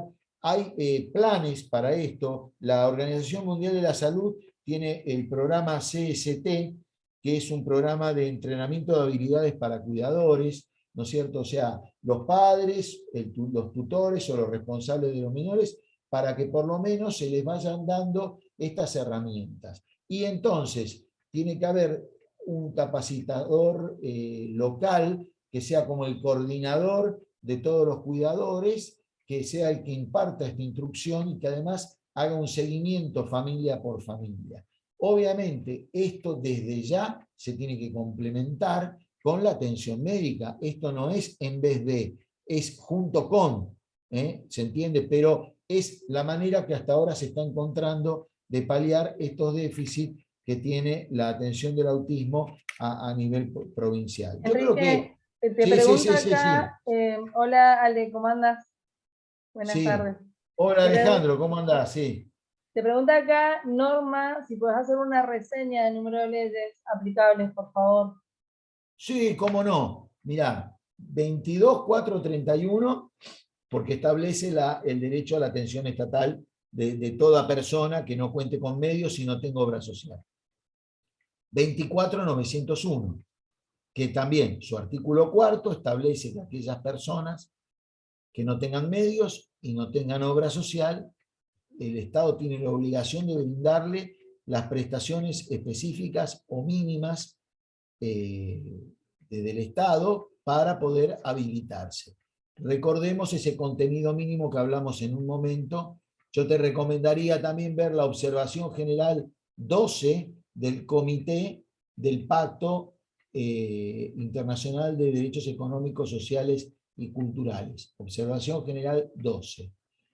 El pacto internacional, esto ya es derecho internacional, ¿no? El pacto internacional, pones PIDES en Google y ya te sale. Después, la Convención sobre los Derechos de las Personas con Discapacidad, la Convención sobre los Derechos del Niño y la Ley 27043, que es la ley específica para el autismo, que está reglamentada por ley por decreto, 777 del 2019. Esas son las principales normas. Ahora, una cosa que me estoy acordando a raíz de la pregunta de Alejandro es la siguiente. Algunas provincias paulatinamente han ido adhiriendo a la 27043. Otras provincias, como Río Negro, Neuquén, han establecido un sistema propio. No olvidemos que la salud, por el 121 de la Constitución, es una materia no delegada a la nación. Entonces, pueden perfectamente establecer sistemas provinciales en toda materia sanitaria. Entonces, han reglado sistemas propios de protección del autismo. Yo he trabajado para la revista del programa, la revista sobre discapacidad que tenemos en el programa, el sistema de Río Negro, creo que la ley 5104, pero me parece, no quiero faltar a la verdad. No me acuerdo el número exacto ahora. Esto es importante tenerlo en cuenta, porque acá también cabe la pregunta, ¿no? Uno dice, qué lindo, Neuquén, Río Negro, han hecho un sistema que cuando uno lo lee en la ley, tiene una cobertura amplísima. Hay un dato, por ejemplo, que muchas veces se descuida. ¿Quién cuida al cuidador? La contención a los padres, a la familia, la contención no económica mediante subsidios, sino la contención psicológica. O sea, a ver, yo puedo googlear duelo y buscar qué es el duelo, las etapas, y bajarme páginas sobre duelo, pero eso no sé si es la forma correcta. Yo tengo que estar asistido por un profesional que acompañe a la familia y además que mientras se hace el tratamiento del menor, también vaya haciendo un feedback. Puede estar dentro del equipo terapéutico, puede ser un profesional externo, que vaya acompañando a la familia en las tuercas que hay que ajustar en el tratamiento. Esto está incluido en alguna línea de la 24901, pero de una manera un tanto confusa. Pero estos sistemas provinciales lo dicen con todas las letras. Ahora yo vuelvo a la pregunta de Valentina del principio, ¿no? O sea, qué linda la ley, pero ¿se cumple? O sea, ese es el tema, ¿no? ¿Viste? Estaba pensando, Mendoza tiene el honor, Mendoza es la única provincia del país que por ley declaró obligatorio la implementación por parte de todos los pediatras de los protocolos de pesquisa. O sea, ustedes tienen el honor de tener esa ley, yo después te la voy a pasar por WhatsApp, acá no la tengo, te la voy a buscar y te la paso.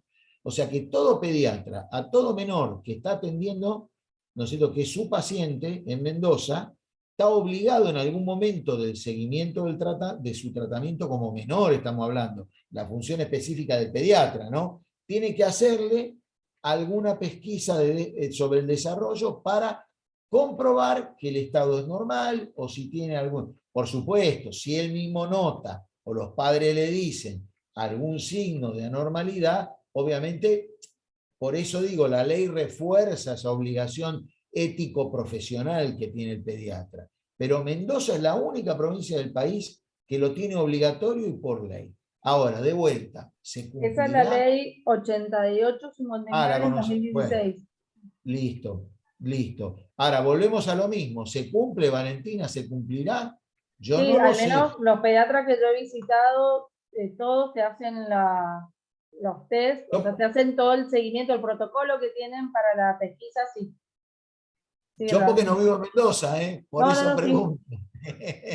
Sí, y puedo dar fe de ello porque lo hacen. ¿Sí? Igual que Ahora, ¿ves? también tenemos también, que no en todos lados, la pesquisa que te lo hace una fonoaudióloga de cuestiones auditivas, que tiene un nombre específico que se me ha ido ahora, también. Claro, ¿Cómo se llama esa claro. pesquisa? ¿Vos la sabés? ¿Te acordás? Sí, es la pesquisa neonatal. Sí, en pesquisa neonatal está incorporado, son Pero una con una serie, discapacidad auditiva, para evitar discapacidad sí, auditiva. que revisa la capacidad auditiva. No hemos logrado incorporar a la ley, que en un momento se hizo un movimiento muy fuerte, determinar si existe alguna posibilidad de cardiopatía congénita.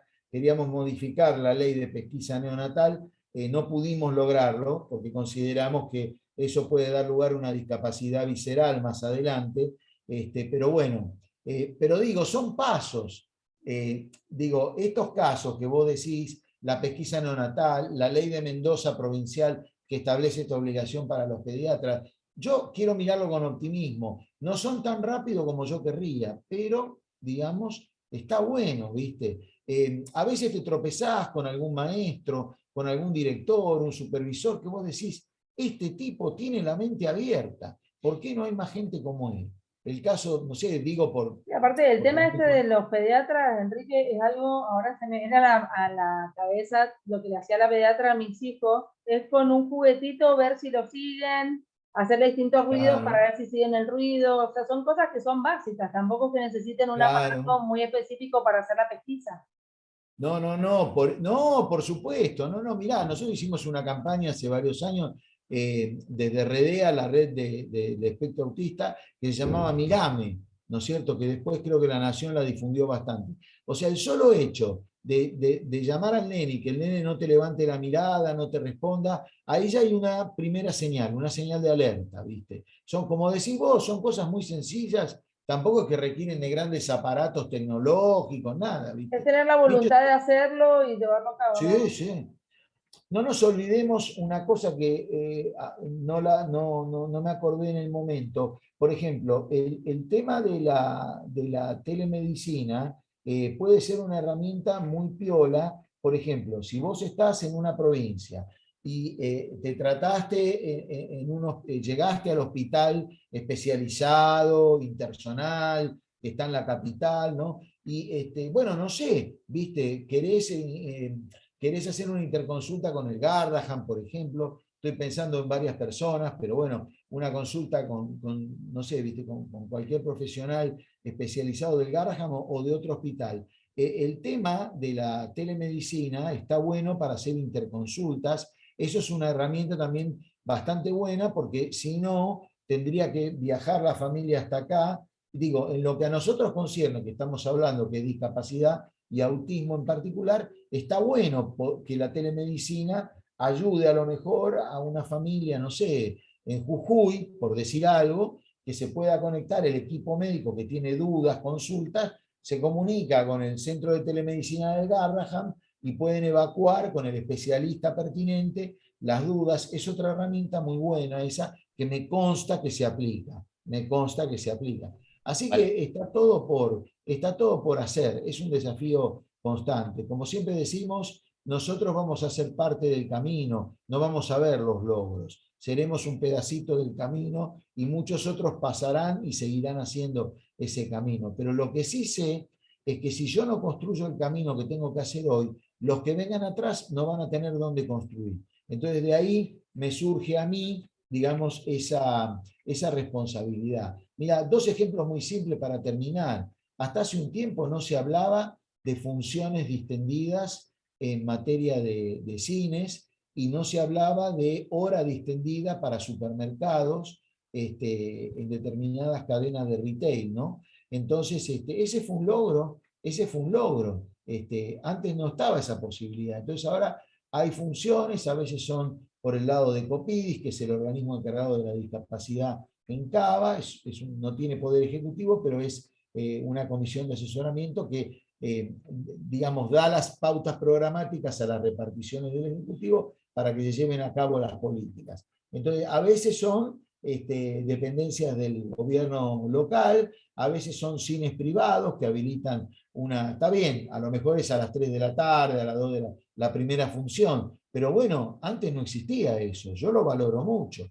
O, por ejemplo, creo que determinadas cadenas de supermercado los sábados, creo que de 12 a 1, o sea, digo, vos podés ir, están las luces bajas, ¿viste? Hay personas para ayudarte ante que pueden, si el chico tiene un berrinche, se encargan del chico, te van acompañando. Digo, son logros, son logros. Antes no estaban, ¿viste? Hace poco tuvimos gente de las ONG, tuvo una reunión con Disney para ver si se pueden implementar en algunas películas algún personaje con discapacidad o algún personaje autista, porque esto ayuda mucho a la concientización y a romper los estereotipos, ¿no es cierto? Sé que en materia de juguetes hay varias iniciativas de este tipo, porque pensemos, ¿no es cierto? Los chicos no discriminan, ¿no es cierto? Los chicos se forman, los chicos aprenden lo que ven, entonces si se los educa en un ambiente de intolerancia, de discriminación, ¿no es cierto? Él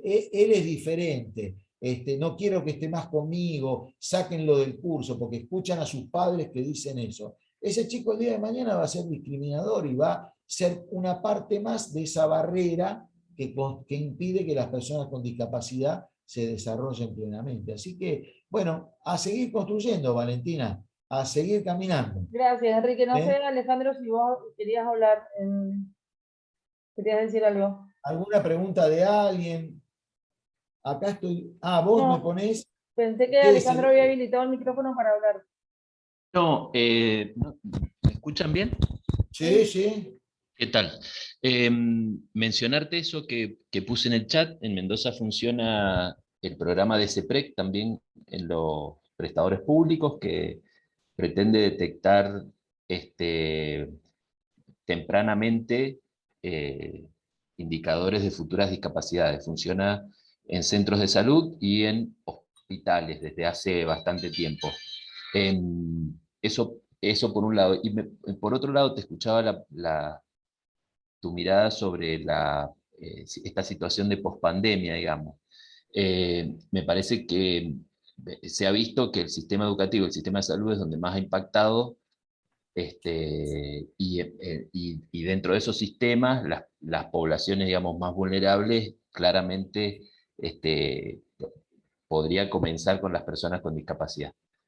Me parece que es momento de ir atendiendo en lo educativo la diversidad y dejar de pensar en un esquema de, por lo menos, si no vamos a deconstruir el aula de las cuatro paredes y el régimen de educación ese, donde alguien enseña y otro aprende, donde hay una parte activa y otra pasiva, si, por lo menos, o sea, si no vamos a ir deconstruyendo eso, me parece que es absolutamente necesario que en todas las aulas hayan 2 docentes que atiendan la diversidad que hoy existe, más allá de cualquier característica que tengan los niñas y niños que asisten.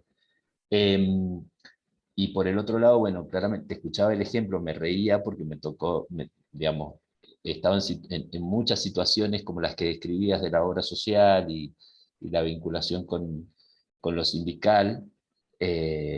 Y bueno, claramente también hay una cuestión de, ahí me parece, de capacitación en la que hay que trabajar, en la profundización de la articulación del sistema, digamos, este sistema que tenemos hiperfragmentado, que también mostró su falencia en la cuestión de la pandemia, mostró su falencia y también mostró su fortaleza, digamos, porque también hay que decirlo, me parece que la forma en la que reaccionó el sistema de salud argentino, con los indicadores que después se vieron, sobre todo desde el punto de vista del recurso humano, más allá este, de la falencia que mostró, digo, nos tenemos que sentir bastante orgullosos porque claramente la cobertura territorial que existe, la cobertura con digamos, la gratuidad de nuestro sistema hace que haya reaccionado y haya respondido bastante bien ante tamaña pandemia.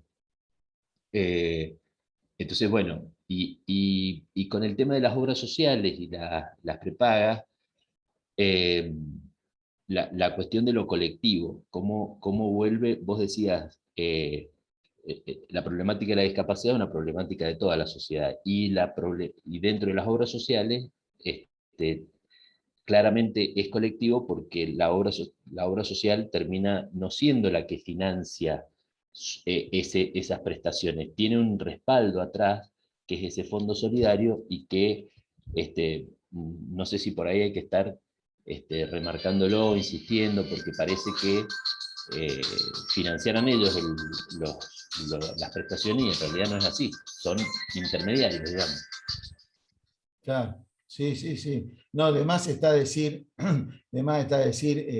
el rol que ha tenido el sector médico en la pandemia es encomiable. La verdad que nunca va a alcanzar el elogio, el reconocimiento, las palabras, abarcando todos los sectores, ¿no es cierto?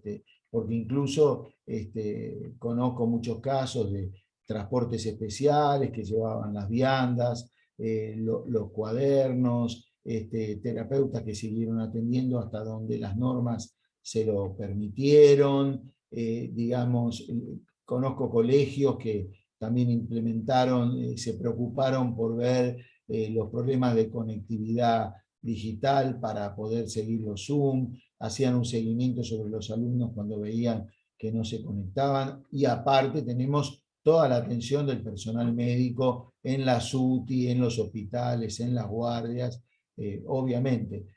Esto no quita que, como decía Alejandro, hay un efecto, digamos, que se va a ver ahora. Una pregunta que yo me hago, de las tantas que uno tiene, ¿no?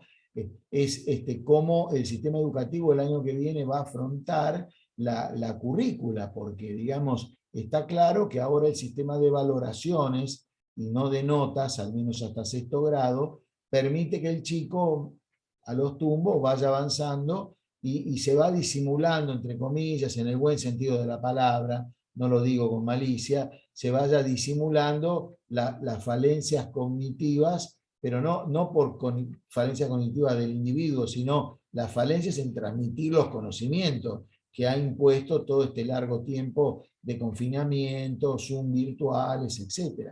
Entonces también es un punto a tener en cuenta. Yo estoy haciendo hincapié en esto, de que, bueno, obviamente lo que conocíamos como el profesor particular de barrio, bueno, no es lo mismo un chico con discapacidad visual o un chico con discapacidad auditiva, que no tienen estos problemas, pero chicos con capacidades en el desarrollo, que por ahí hay que manejarlos, bueno, quizás sea difícil encontrar un profesor particular, digamos, que pueda encarar el doble desafío de entablar un vínculo, poder manejarlos y después transmitirle un reconocimiento, esta expresión que está cada vez usándose más frecuentemente de recuperar contenidos. O sea, hoy un chico, por decir cualquier cosa, un chico que está en 6º grado, por ahí cognitivamente tiene los conocimientos de 4º grado. Entonces ahí hay un bache que vamos a tener que ver cómo se supera. Eso va a haber que verlo el año que viene, por supuesto. Yo lo que siempre voy aconsejando es que, bueno, ahora hay que, primero, hay que obtener la aprobación de todas las prestaciones y, bueno, en enero supongamos que se descansa y ya en febrero, aún antes de las clases, hay que buscar algún tutor pedagógico, alguna psicopedagoga que se desdoble en el rol y no solamente transmita los conocimientos propios de los mecanismos de aprendizaje, sino que también haga un poco de recuperadora de contenidos dentro de ese vínculo que en el equipo terapéutico va a entablar con el menor con autismo, ¿no? Que es lo que nos convoca hoy. Pero lo digo también en general, ¿no? Pero es uno de los tantos interrogantes. Lo importante es, y con esto quería darle un broche, uno de los mayores especialistas latinoamericanos en autismo, que es Daniel Valdés. Hace poco, Daniel hacía un parangón con el cuento Casa Tomada de Julio Cortázar, y decía, pareciera que la vida de nuestros hijos o la vida de los chicos con autismo fuera un poco la Casa Tomada de Cortázar. Nos tomaron los cumpleaños, nos tomaron los locales de comida, nos tomaron las plazas, nos tomaron los ámbitos de sociabilización, y ahora nos tomaron las escuelas y nos va quedando casi nuestra casa como único ámbito donde podemos estar, digamos. Entonces él lo que dice es que tenemos que revertir esta situación, dejar de ser visitantes en todas las canchas. Uno siente, ¿no? Daniel lo que dice es que nunca podemos negociar en igualdad de condiciones, ¿no? Los que somos abogados es como si estuviéramos permanentemente a contrato con cláusulas predispuestas en donde damos asentimientos, pero nunca hay una negociación previa que nos permita decir que hemos consentido. Entonces siempre tenemos que quedar bien, no disgustar al otro porque dependo del otro, porque si no me cancelan esto, me cancelan lo otro. Entonces hasta han tomado nuestra voluntad. Daniel sigue con este parangón con Casa Tomada y dice, hasta nos han tomado nuestra voluntad de poder discutir o introducir ideas o sugerir cosas, porque uno siempre está necesitando algo de la escuela, del equipo, de la obra social, del instituto tal, de esto, de aquello, y uno siempre tiene que callarse la boca y tragarse el sapo. Esto no lo dice así Daniel, lo digo yo para simplificar y para ser gráfico, pero bueno, lo que aspiro es que esto cambie, ¿no? Que es lo que en definitiva concluye Daniel Valdés, que la solución a esto pasa por recuperar el protagonismo social de todos, que el tercer sector impulse obviamente esta movida, concientizar a los funcionarios, concientizar a los jueces, como en algún momento decía también Valentina, y sobre todo a los prestadores, a los efectores, porque los prestadores a veces quedan ahí en el medio. Estos temas que hablamos del nomenclador a veces son el jamón del sándwich, los prestadores, pero digamos, los efectores, digamos, que se pongan los pantalones largos y que bueno, ¿no? En medio de esta realidad que reconozco que es difícil económica y socialmente, cumplan lo más cabalmente posible sus funciones, ¿no? Tanto las obras sociales como las empresas de medicina prepaga, ¿no? Así que bueno, no sé si alguien más quería preguntar algo. Acá con Valentina estamos dispuestos, estamos abiertos. Muchísimas alguien quería gracias, preguntar. Enrique, por todo tu tiempo, por la No, dedicación, el por todo el agradecido esfuerzo soy yo, que le por has metido favor. al autismo durante todos estos años y bueno, se ven los frutos también, que es lo más importante. Como vos Por decís, es supuesto, un caminito que de a poco hay que irlo haciendo para la posteridad, para todos los que van a venir después a andarlo. Es por muy supuesto. meritorio, Muchas realmente ha gracias. sido un placer escucharte. Muchísimas gracias a No, vos y a todos los que han participado. Y bueno, la fantástico. grabación va a quedar en YouTube y en la web también a disposición para todos los Ah, que la quieran ver. no, muchas gracias a ustedes. Muchas gracias a ustedes. Les agradezco los mensajes que estoy viendo y muchas gracias. El agradecido soy yo y les agradezco su presencia y que se hayan interesado por el tema. Así que bueno, les mando un cariño y un saludo muy grande para todos, ¿eh? Muchas Bueno, gracias. Que y estén con muy bien. vos nos seguimos viendo como siempre, por Nos supuesto. vemos. Chau, chau. Chao.